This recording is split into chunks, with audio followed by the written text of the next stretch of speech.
کہ حضور علیہ الصلوۃ والسلام سے ایک صحابی محو گفتگو تھے، آقا علیہ الصلوۃ والسلام ان سے کلام فرما رہے ہیں، دوران گفتگو حضور علیہ الصلوۃ والسلام پر وحی کی گئی اور بتایا گیا کہ جس صحابی سے، جس شخص سے آپ گفتگو کر رہے ہیں، اس کی زندگی کی 1 ساعت یعنی 1 گھڑی باقی رہ گئی ہے، یعنی کہ 1 گھنٹہ اس کی زندگی میں باقی رہ گیا ہے۔ تو آقا علیہ الصلوۃ والسلام نے فرمایا کہ تمہاری زندگی میں 1 ساعت یعنی 1 گھڑی باقی رہ گئی ہے۔ وہ مضطرب ہوئے، پریشان ہوئے، یا رسول اللہ صلی اللہ علیہ وآلہ وسلم، میری زندگی کی 1 ساعت 1 گھڑی باقی رہ گئی ہے، وہ کون سا ایسا کام ہے جو میرے لیے سب سے زیادہ نفع والا ہے، فائدہ والا ہے، تاکہ میں وہی کام کروں؟ حضور علیہ الصلوۃ والسلام نے سب سے زیادہ نفع دینے والا عمل، سب سے زیادہ فائدہ دینے والا، سب سے زیادہ فضیلت رہنے والا عمل بتایا۔ تو حضور علیہ الصلوۃ والسلام نے ارشاد فرمایا، علم دین حاصل کرنے میں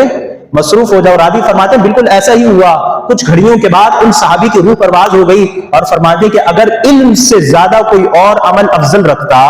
اور زیادہ بلند ہوتا تو حضور فرماتے یہ کام کر لو۔ حضور نے فرمایا کہ علم دین حاصل کرنے میں مشغول ہو جاؤ، اور فرمایا کہ علم دین حاصل کرنا تمام اعمال میں سب سے زیادہ افضلیت اور فوقیت رکھتا ہے۔